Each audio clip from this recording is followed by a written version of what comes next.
everyone, and welcome back to Bible ASMR. My name is Sun, and I hope you guys are well. It's been a while. I've been studying dentistry. Fun dentistry, lots of teeth.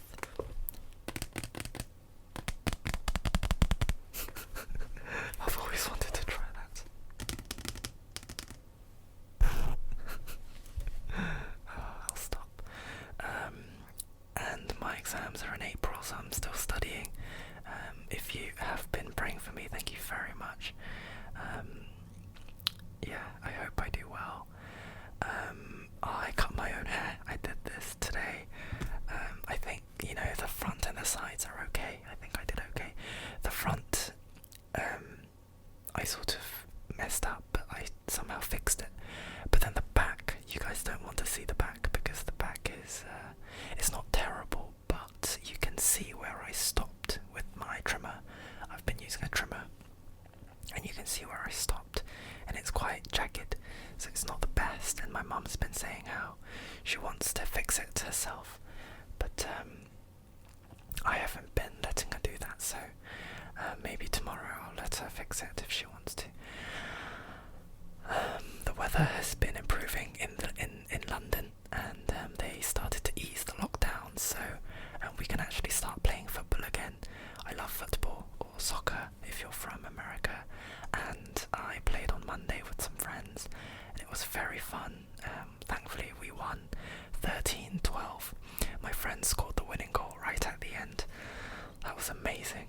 I usually score 1 or 2 goals every match, but that game I just didn't score. But I think I played okay, sort of in the midfield area, and yeah, it was very fun. And I prayed to God, obviously, and yeah, praise Him that none of us got injured, and that we were, lucky enough to win. So today we are reading Genesis chapter 32 to 34. So we are, looking at Jacob, and Jacob is meeting Esau again after they had their falling out before. I hope you guys find this helpful. It's definitely helpful for me.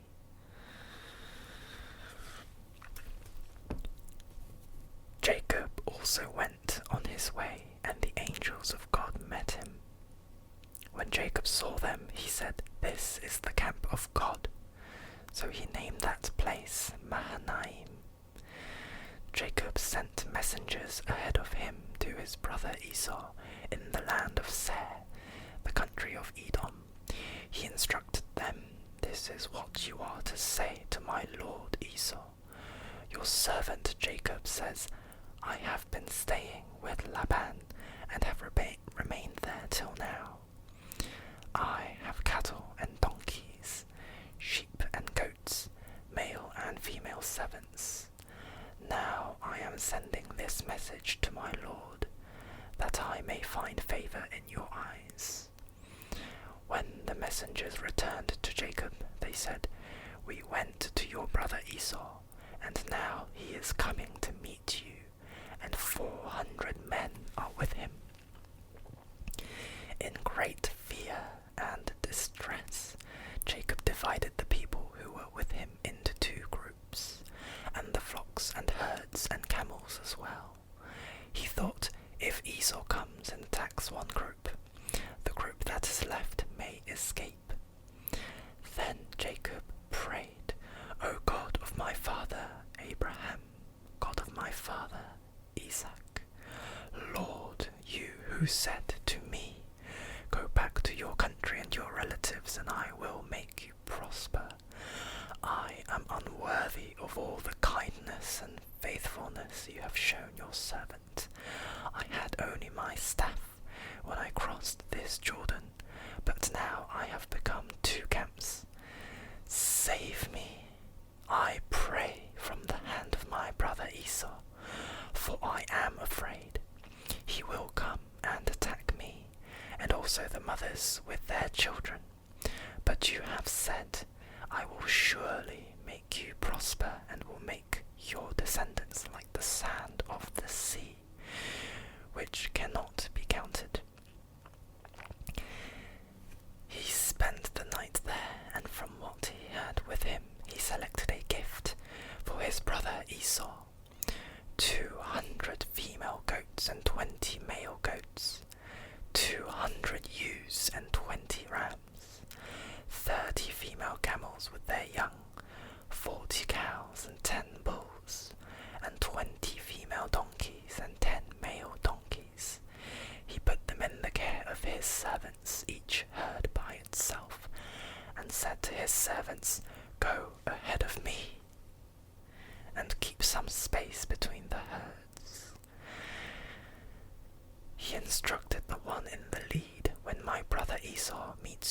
asks, "Who do you belong to, and where are you going, and who owns all these animals in front of you?"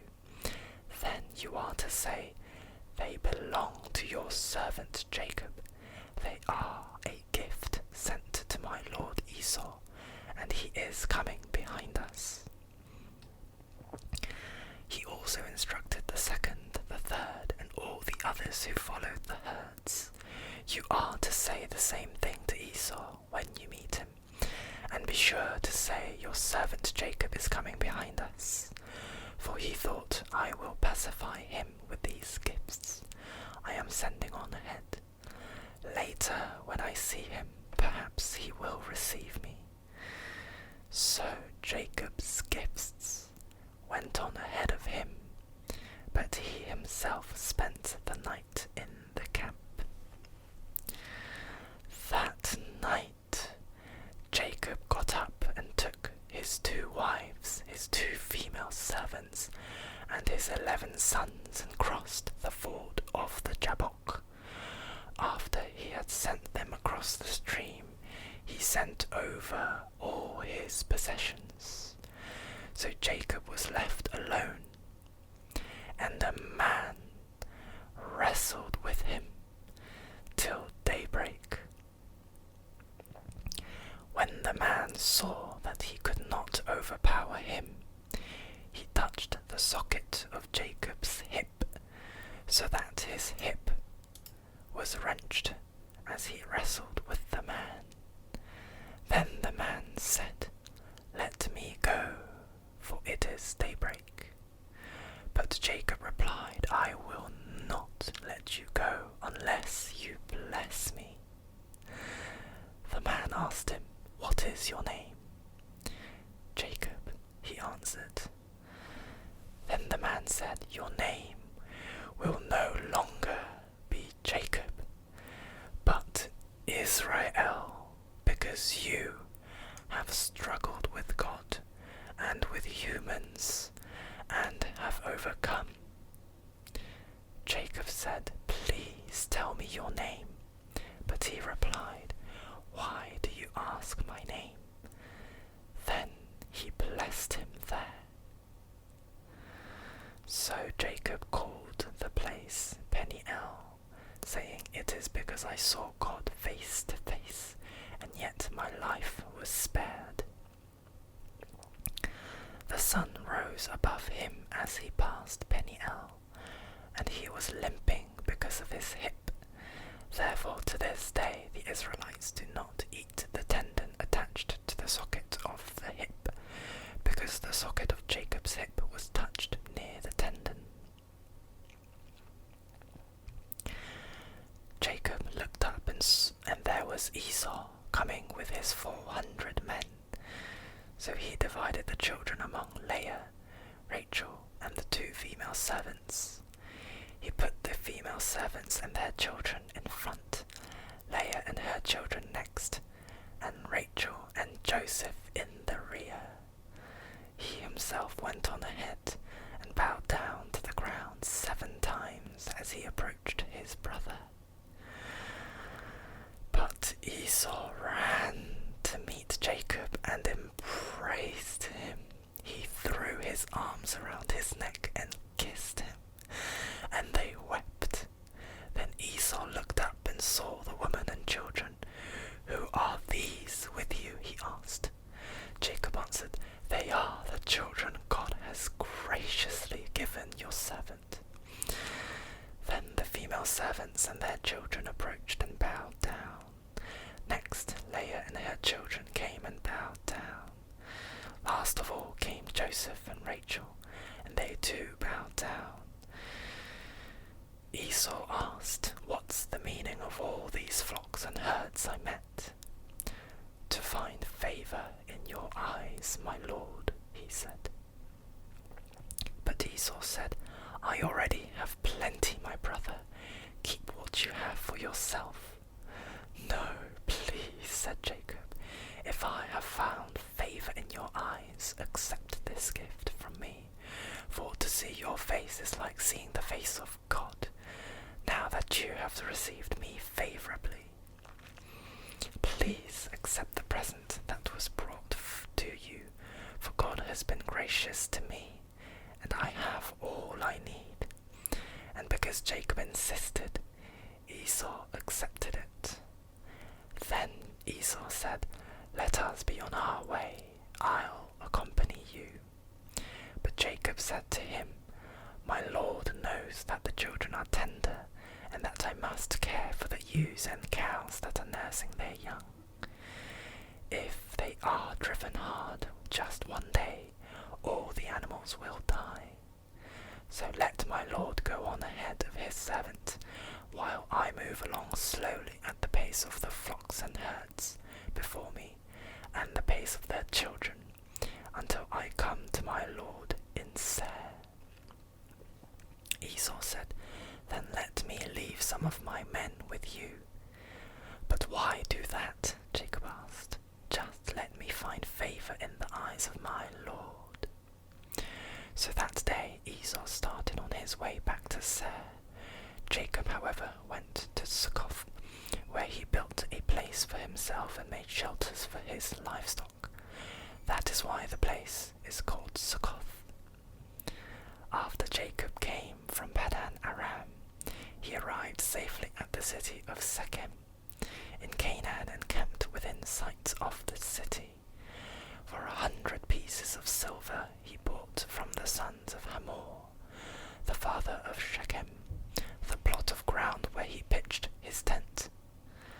There he set up an altar and called it El Elohi Israel. Now Dinah, the daughter Leah had born to Jacob, went out to visit.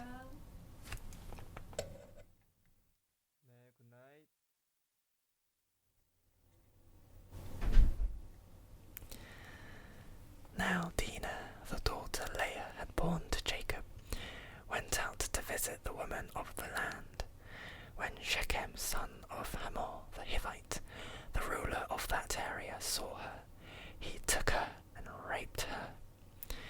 His heart was drawn to Dinah, daughter of Jacob. He loved the young woman and spoke tenderly to her. And Shechem said to his father Hamor, "Get me this girl as my wife." When Jacob heard that his daughter Dinah had been defiled, his sons were in the fields with his livestock, so he did nothing about it until they came home. Then Shechem's father Hamor went out to talk with Jacob.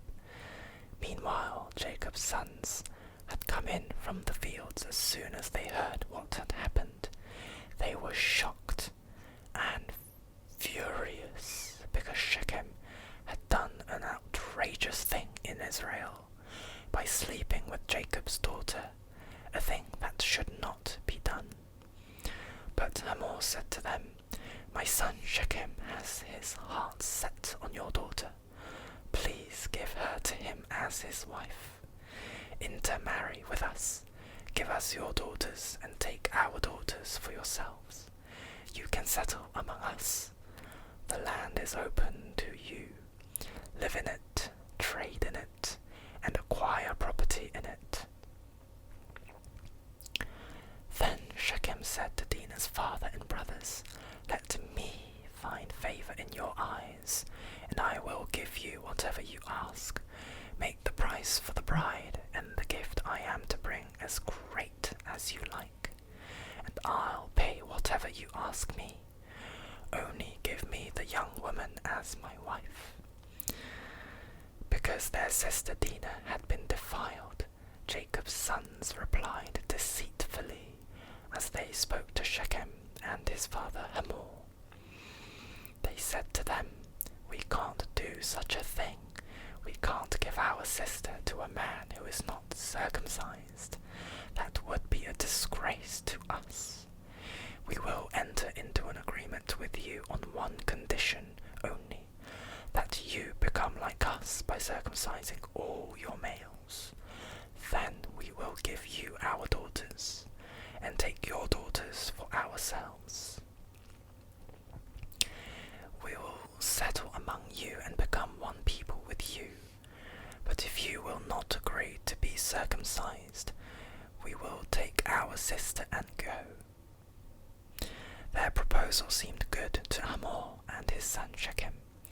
The young man, who was the most honoured of all his father's family, lost no time in doing what they said, because he was delighted with Jacob's daughter. So Hamor and his son Shechem went to the gate of their city to speak to the men of their city. "These men are friendly toward us," they said. "Let them live in our land and trade in it. The land has plenty of room for them. We can marry their daughters, and they can marry ours. But the men will agree to live with us as one people only on the condition that our males be circumcised, as they themselves are. Won't their livestock, their property, and all their other animals become ours? So let us agree to their terms, and they will settle among us." All the men who went out of the city gate agreed with Hamor and his son Shechem, and every male in the city was circumcised.